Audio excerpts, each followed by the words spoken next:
Welcome to another Business Belters, sitting down with Mark Conley and myself, John Loudon. The and legend. Today we're talking about other legends, which are mentors and what mentorship means. So not just a case of who's mentored you in your life, but also what types of mentorship are out there. So there's definitions, I suppose, of what people would count as a mentor. But I know just through discussing, like we've obviously had a fair few coffees over the years, and I know that we do have some similar, but also some different thinking on this. I think it'd be another good topic to get into and talk about the importance of mentorship. Even quite recently, I watched a video. I think it was Seth Godin, godfather of marketing, one of the greats. But he'd actually said that there's this kind of risk now where people say you have to get mentorship, and you just can't do that. There's not enough mentors on the planet to mentor all the people that would want mentorship in theory. However, there's lots of interesting ways of going about that, like unofficial mentorship. So you want to kick us off, Mark, and we'll just jump right into Absolutely. For me, I think a lot of people would think like a mentor is like, some master of their craft, and then they teach the young Padawan or like what it all is about business or what it all is about their industry. But I really see mentorship as a bigger thing as well. Mentorship could be us mentoring each other, how we kind of motivate, train, and support each other as well. So I've kind of seen mentors, of people that I've seen in business, and I try and almost lean on their success. And there's good ways to kind of go about that, and that's like, you mentioned Seth Godin there. He wrote a book called Tribes, and one of the things is like you build your tribe. So essentially you've got your tribe, so you'll have obviously your wife, your kids, but there'll be people that you will like become closer to because they're a certain successful way. We've almost became like that as well. We didn't know each other years ago, but there's definitely a synergy there. Like we kind of see success, and I want to see you be successful. You want to see me be successful, and we give each other tips, or we go, "Oh, John, did you see this?" Or did you just ask advice as well. This has happened. Run something by you. And I think so don't disregard that as a mentorship, because that is definitely something that can help you in your career. So when you go out and go, I'm really looking for a mentor. However, saying that, there are people out there that are actual mentors, and I have had mentors in life as well, that have been amazing. So one of the big mentors in my life and my business as well is my dad's. My dad runs his own accountancy, and he's doing well in his accountancy, but going into business, not knowing a lot about stuff, especially not knowing things around finance and things like that as well, it's just having like, listen, I've got a problem. So as even to this day, I'm like that, right, we've had this happened, like what do you think, and what's your kind of view on it? I've almost came to the point, hopefully he doesn't mind me saying this, but I've almost came to the point I've kind of outgrown him now. Ooh, just don't listen, Dad. I know you used to read them business bedtime stories. Doesn't know how good he's got it. I know, Mr. Mavens, he doesn't know how good he's got it. But it's just because I've built up more and more business knowledge. I really needed them at the start, and I was but I've built up more business knowledge, and it's now almost like I'm always about continuously improving, and I'm not saying that like I'm the best yet, and there's a long way to go. But then I'm looking for, right, where's my next sort of mentor? Like, do I need to now go to somebody that's like, angel investor, or somebody that's bought and sold businesses, or somebody that's like, had a marketing agency for, God knows how long, and I've, sold it up. That's where I'm kind of then starting to actually look to try and improve like business skills and the ways to deal with people as well. So I mean, what about you? Who have your mentors been, and give me a wee bit of background to your mentor? Yeah, I think for me, mentorship's really key. I think you're hitting a really good point there, where you actually can outgrow a mentor as well. And I don't think there's any risk in that. That's a natural thing to happen. So have you ever seen the TV series Queen's Gambit with so when she's playing that, she plays the janitor. But then eventually she ascends beyond him, and then she ascends beyond good players, great players, really great players. until the point where she's up in the upper echelon, playing with like the elite of the elite. And I think that business mentorship's the same. It caps out at your capability, not at the other person's capability.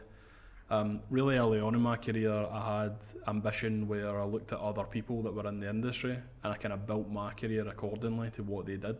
So I had guys like Anton Ripogin and Claudio, like I can't remember the guy's surname, but basically these were like high-end designers that worked for Fantasy Interactive or developers or marketeers or business people. And I didn't want to become them. So it's like I always wanted to be me, but I wanted to kind of look at it as I used to kind of trick myself into like merging them into one human being. So I used to take like 6 people and then imagine that they were just one entity.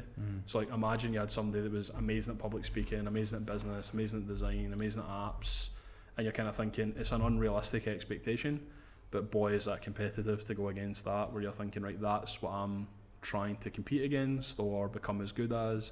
So it kind of pulls you forward. Later in life, especially in business life, I've always had like coaching. So I've had non-exec directors. At one point I had 3 coaches, which again is quite unusual. That's not even in business terms, it's unusual. Normally people have 1 coach, but it's coaches are different for different things. But I'm also quite good at collecting people, where it's like when I kind of learn from someone, I kind of like latch on to that. And not only do I try to garner as much information, but I try to be given to that person also. So like, you know, like people burn bridges in life. I'm the exact opposite to that. Like I want to have a deep, meaningful relationship with that person that lasts for years. I think if you're going to start a business, definitely develop those relationships, because you're going to call on that in later life. But one of the big mentors for me, like pretty early on in life, was a guy called Craig Brown. So he worked at the Daily Record and he brought me in. So he was the kind of guy that gave me my commercial career, if you want to look at it that way. But he was also like a straight up guy. Do you know what I mean? It was like, I was like, I don't think I can do this. This project's really complicated. I think it's a bit beyond me. He's like, I think you're doubting yourself. And part of it's probably like, I hope this guy works this out because I really need it done. But we've been friends for years. He's a client today. You know, I worked with them when they were at DC Thompson. I worked with them at Toledo. There's all these kind of client relationships that have formed off the back of that. But I know that, kind of similar to you, like looking at it as I used to look up to him all the way through my career, and even now my looking up to has changed to just respect in general. But I've kind of then pushed out to start a company, which is now you're going past where that person's experience has done that. So through my career it was brilliant, but when I jumped I was then thinking, right, now I need a mentor that's got business experience. I was talking about this last night. We were obviously both on the alternative board, and I was talking about, there was a guy there when I first joined, and he said to me, see, I build businesses in cycles. So he says, I build a business for say 3 to 5 years, and then I look to exit, and then I basically build another business. And I was just like, wait, what? How does that work? Because I think a lot of people that start a business to do what I do, it's kind of like a child. So you can't imagine selling your child or someone else bastardizing or raising your child not the way you would have raised them. And you become like really emotionally attached to your business. And he kind of said that, and it really stuck with me. And I thought, I'm an amateur at this. You know, I'm really an amateur at this, because I'm not thinking about my business for sale. And of course, building your business to sell, it's just a good way of remaining profitable and having good habits, even if you never sell it. So that was the first one, and I thought, wow. And again, that's mentorship, because it's like he's opened my eyes to like a whole other way this game can be played. We are sitting playing checkers and he's playing chess. But then I met another guy again through the alternative board, and he was actually like saying, right, I own, I think it was 53 businesses, and I'm like, wait, what? Whoa. I'm struggling with one. And I'm like, right. So, and straight away I knew that the answer to this is going to be really interesting, right? But I'm like, and it wasn't a challenge, it was how do you run 53 businesses? Like, as in, how do you do it? Not, how do you, know, I wasn't doing that. I knew he was doing it, but I just thought, he's worked something out here that I've not worked out, because most people struggle to go off the tools of one business, but if you're running 53 businesses, you're running it in a very different manner. But then I was talking to him, and he was saying that, so he was finding drivers, and I thought, it's a brilliant way of looking at a business. So like, imagine I'm building Hybrid Anchor, and then I build a second company, and I'm like, right, this second company needs my attention. well, what did I do? Did I just fold hybrid in a car? No, of course not. You would hire an MD, you'd hire a director and say, look, there's a salary, we'll do a profit share, this is what it'll be, I'll check in with you, we'll have board meetings every 2 weeks. If you need anything, you let me know. I'm very interested, very engaged, I want it to be running a certain way. But then you just let them go to it. And then you're off the tools for day one, right? But you don't think about it that way when you're running it, because you're thinking, right, you don't want to replace yourself. You know what I mean? Like, you can replace yourself too early in a business and then it's like, what do I do now? And I think that's another form of mentorship where you're looking at it thinking, you're almost leveling up your thinking, but then you're growing out of those other mentors where you're thinking that's not the way they think either. So it's almost like you're, I don't know if you call it maturing, because that makes it sound as if the other businesses aren't established, but there's definitely levels to business. Because I was going to say that it's definitely a journey. Business is a journey, and that they're probably on a different journey. They've built up something, and then they love buying businesses. And you say maturity, that is part of the maturity of it as well. So we've learnt business from start up, then we get very profitable, and then we're kind of like, I'm now off the tools, right? What do I need to do? So, like, I'm going to scale my business to this, to this, to this. Actually, you know, by being in contact with people that are unofficial mentors or people that are successful, other opportunities appear, and that's where you go, actually, I don't mind. Yeah, I'm going to, invest a wee bit into this software, or I'm going to take equity in this company, and that helps you obviously then build in companies. But yeah, I definitely think that point about leaning on success. So you touched on that there as well, that you kind of attach yourself to people, and it is that leaning on success with people in business, and noticing that, and almost becoming a friend of that person. I think we both naturally do that. I think we generally both naturally do that, because I know that you've got people that you speak to, or there's a close group, and I've also got that as well, and that is always kind of helps me strive. And it also, sometimes like in mentorship, somebody could be like a competitor to you or something like that as well, but it's almost, I use it as a bit of a fuel, and like, they're doing really well, I want to do that well. Yeah, to get that. And so I'm like, I'm going to try and do a wee bit better. So how did they do that? I'm going to ask them lots of questions, and right, how did you go about that? And how did you start this? And so you got your equity in this business. Like, when did you how did you approach to get equity in this business? Going into like negotiation skills, for instance. So you're going into a negotiation skills. So we both know the guy in the tab board, and he was like, he goes in and he doesn't really have any set questions. He just goes in to listen, and it was just something like, what? Aye, how's that work? So you don't have any agenda when you go in there? And he's like, nah, just listen. But it's a natural thing, isn't it? It's like, it goes into your own strength. So it's like, what is your own, like your default skills kind of thing. So I would say I was good at negotiation, but that automatically transfers into business acquisitions. Yeah. I've already had multiple acquisition conversations. I've now got investor conversations, and I have multiple strategy lanes going through the company. So starting hybrid versus starting, say, Loud and Design, very different experiences, because I almost now know the rules of the game. So I was talking to a guy in a WhatsApp chat, and I basically said that, like, it's interesting being a startup again. And he made a comment saying, you never really do the startup stage, do you? You jump straight to scale up. And I'm going, no, I'm a startup. And he's like, no.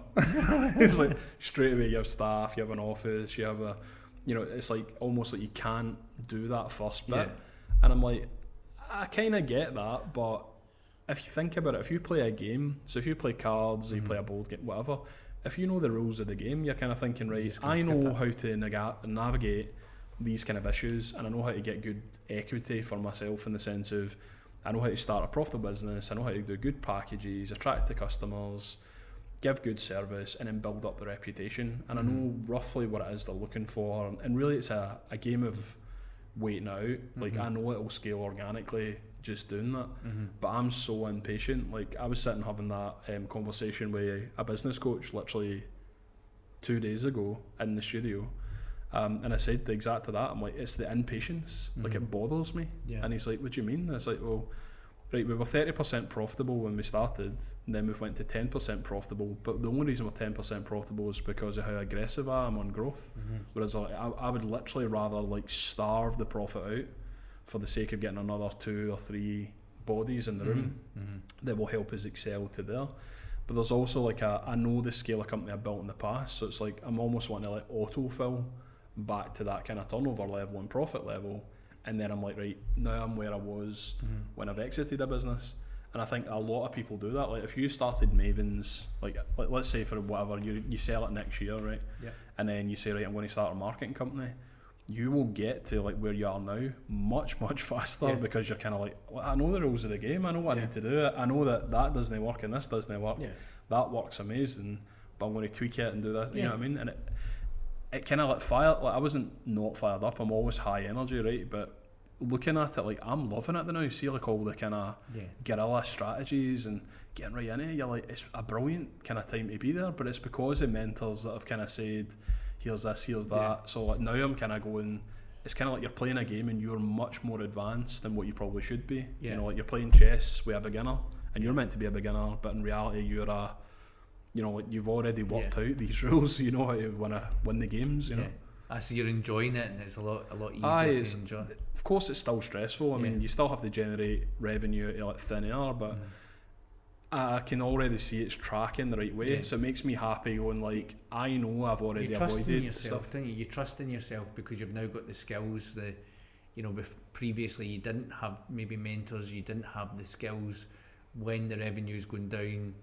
It's like squeaky bum time. You're like, oh no, I'm, you know, going to struggle. But you trust in yourself because you know that you've done it before and you can go, yeah, great. Because it's a game of chess and you go, I know he's going to do it. You know he's likely this will happen. This is likely going to happen. So I know. Whereas other people be like, oh no, he's going to. I can see in 3 moves he's going to get my king. So it's also people that are your mentor believing in you as well. So I've had 3 investors say to me like, you're highly investable. So it's like I can see that energy. You've got a track record. I know you can do this. Be like, what I kind of, you know, that it's not a pat on the back, but it's more like I believe in you. I know what you are. Like, you know, you could put you anywhere and you'll kind of make something out of it. And I watched this show, Secret Billionaire. Don't know if you've seen that way. What's the guy's name again? Glenn Stearns, and then Uncle G done it as well. But it's like that idea. So it's like $100, a car, I think it's a truck even, and a phone with none of your contacts, and you've just to kind of generate a business. But if you look at how they do that, it's dead scrappy, and you can see that they're pulling in like the have to be positive, have to put on scale, have to build up a team. You're never going to build that growth without having that. And not one of those people go, well, I'll just do a one-man band and I'll do 12 jobs and I'll work myself. None of them do that. No. You know, I think it's brilliant. I love shows like that where you're seeing it's great. It's great nuggets, because you see all the obviously the experience and their expertise and all that coming to fruition. I think when I just something that kind of popped into my head was when I get into mentorship, I actually used the Scottish Chamber of Commerce. So I'm not sure if it's still done, but there is a mentorship program there. It's totally free, and then like you basically go in and they match you up with a mentor. And I was matched up with this woman, like great entrepreneur, sold her business and stuff like that, made lots and lots of money, and it was absolutely great. You know, so good. We would come and meet and come into my office and meet and. Sometimes I'd go and kind of meet beside her in like a hotel sort of coffee shop, but just giving me nuggets of information and things like why are you doing this, why are you doing this, and why you like improving like that. And then what's happened, since that. So basically, it was like a year program, and took on a lot of information. It's like I saw her like a couple of years back, maybe just pre-COVID. And she was like, I'm so proud of where you've came. It's like, so good. Because she then feels part of, she's offered the advice and actually seen the growth and like that, wow, this is really good. I always knew that you were going to be there. So it is that kind of pat in the back. You'll get that the same as me though, because you lecture. So it's like, when you meet your students in the future, like I went to Rookie Oven. Like we just took a temporary kind of, the unit was getting kitted out. We were sitting in there for like a couple of weeks, and I actually had one of the guys come over and says, I was one of your students, so you taught me how to do web design. And you're thinking, amazing. And then you look at it and you say he runs a software company now, multiple people, they become senior players, and you're thinking, you didn't make them successful, but you played a hand and allow them to do that. And the same way as we look up to our mentors, they look up to you going, Yeah. you kind of paid it forward in a way. Like you've helped people by being a lecturer as well. The pay it forward method is actually really, really good as well. So, yeah, I mean, and the other thing, the thing that we both do is like the tab board, the alternative board. I really think that's like an unofficial mentor as well. Like being in a group of people that are all, directors of companies, all kind of striving to help each other to kind of grow their business or, help kind of solve each other's problems, and kind of listening to other people's stories and kind of seeing us all grow as well. I think we all grow about at the same time, and actually seeing each other's success really helps with me kind of with mentorship as well, and that kind of support, that kind of support network. If you ever needed, if I ever needed you to kind of go like that, like, listen, I'm stuck with this staff member and I don't know what to do. What would you do, John? And you're like, and you've done that with advice, like, here's what I would do. I don't think I'm going to let this person go, and then you're like that. Well, as soon as it's in your head, you've got to do it. It's like, but it is it's a. I kind of look at tab. It's like having 6 non-execs. So you think about it, like when I was paying a non-exec, I was paying about $650 a month. Yeah. And I was getting like maybe 1 day a week, or like 1 day every 2 weeks, where they would just come in and say, "Oh, how's things going?" They'd look at the numbers, maybe they'd have a chat or such like. But I think that's cool. But I think something like tab's far more structured. So it's like every month I know I'm going to get value, and I can come in with a topic and say, like, look, I'm considering buying this company. What do you think? Yeah. Or let's say Ali wants to start a business now, so we've got 2 people running a business. What are we going to do with the kids? How are we going to work this out? Yeah. I don't want to curb her dreams and stop her from running a business. What do you think? And then people are going to literally say, right, well, have you considered this? You considered that? And all this advice will flow. Yeah. And you're thinking, right, brilliant. But I've learned tons, literally tons. So I've been in tab now for about 4 years, and I've seen, 4 times 7 topics every month. Aye. And you're like, I don't know how many hours or whatever a value that is, but I definitely know that that's gave me an advantage, because when I talk to other business owners, I'm actually like, you'd say that the closest, is it the closest 5 or closest 6? I can never remember. Yeah. I actually kind of feel like it's the closest 4, because I think after 4 it gets a bit kind of woolly for me. But maybe it's just I'm not as good or something. But the ones I'm around, like, they're all acquiring companies, and I think that's healthy, where all the people around me are generally like even more ambitious or more established, and it really pushes me. Like, I love seeing you doing well or doing stuff, because you're thinking, it puts that fire in your belly where you're going, like, do you know what? People are still growing. Yeah. COVID's a hard market, but people are still growing. They're still pushing. They're still hiring. They're trying to acquire businesses. They look at it as an opportunity, whereas I think you can so scarily kind of fall into agencies ain't going to get out of this mark, and you're like, oh god, man, maybe John's right. Yeah, because it was a scary moment, but I thought that was absolutely great, because I think not long after we had the board, and everybody was in the same boat. Was like, kind of like, yeah, it's kind of scary, but we still business as usual. We're still going to kick on, and it was like, oh great. So I'm kind of that's normal. It's normal.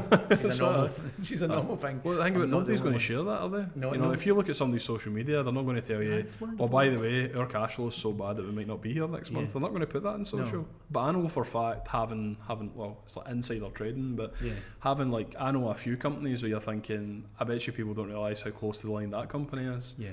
And that's fine, because that's just entrepreneurship, that happens. But no, I think it's amazing to kind of get it. That's one of the kind of big ones for me, has been the alternate board's a huge one. I found that, like, the value exchange is massive. Yeah. I have done private coaching, or probably will continue to do it. Interestingly, I don't know if you know that or not, but I'm actually looking at joining a second alternative board. You were telling us, you were always, it was always in your head, you were telling us. So I'm thinking about joining one in Manchester, kind of thing, where you're thinking, it was interesting, I was trying to, like, work out, like, is that against the rules? Like, can you do that? Because some things, it's like you can't be in two B&Is. Loud and you can't be in two B&Is, you can't be in two X, Y, you know what I mean? Like, there's certain things, like Chartered Institute Directors or whatever, like, there's different organisations, but the way I kind of looked at it was quite simple. Like, if I put £500 into pay per click and it gave me $2,500 back, and then I put like 1,000 into pay per click and I got 3,700 back, would I not put in more money? Because it's like I'm still getting a good return on it. In the same way, if the alternative board has brought all that value imagine having twice that value every month. Maybe it wouldn't be exactly twice, but even if it was like 2.1 or you know 1.7, like you're getting a really good return exchange on your time. And I also like those kind of discussions. Like I would like to do more things like that rather than less, because I personally get fired up by it, and I like come out and I'm going, right, I really know what I want to change in my business now. And I've done it a few times where I've done quite profound changes based on like that. Something I went, oh my god, I'm actually trending towards a major catastrophe because I didn't realise that was a thing. Yeah, I've always learnt more off what other people are saying than of. So when obviously for the listeners, you go with a topic and you ask people when they give you advice, but everybody's got a topic, and I've almost learnt more off other people's topics than I have, because they're having an issue that you then actually end up having that issue down the line, and you go, great, I now know how to deal with that because I've actually heard how to deal with it, and like I didn't know that this was actually going to appear, so I end up learning so much more, and I'm like, I write it down. Well, it's like we bought a division of a company, and then obviously we went through the 2-pay process, which I'd never went through. And I think it was one of the guys, can't remember who it was specifically, probably best to don't name them anyway, but they'd said like, beware of a hospital ship, and I'm like, what the hell is a hospital ship? Right? Like, and you're like, you know, it sounds like something like a book or something. Like a hospital ship, like what? And he says when people sell divisions, they can put the sort of bum employees into the division, and then legally you're kind of absorbing that into your company when you acquire it, and then literally if you need to pay that person off because they're absolute mince at their job, you have to then pay their redundancy, which might be like 40 years redundancy. So you might be a 2-year-old company that has to pay a 40-year redundancy because you've acquired that staff member and their contractual terms come over with them. Wow. And I'll always remember that conversation, and I thank the person for it. Yeah. Because as soon as that happened, I was like, I want to see all the HR, I want to see the sickness policies, I want to see how many sick days this person's had. I want everybody to have like a full medical. Like I was going hell for leather, and the HR guy was a bit like, oh yeah, you know, have you done this before? And you're like, yeah, you definitely know what I'm driving for, pal. There's no way you're going to be playing, you know, pocket eights on me. I'm going to find out what your cards are, because I'm going to go at it until it's like there's no other cards in the deck. So now I feel safe that we're doing that, and if there's any risk, I'm going to amend the price. Because I mean that's the thing. So like mentorship has helped you learn and helped you, you know, develop and to be the better businessman that you are today.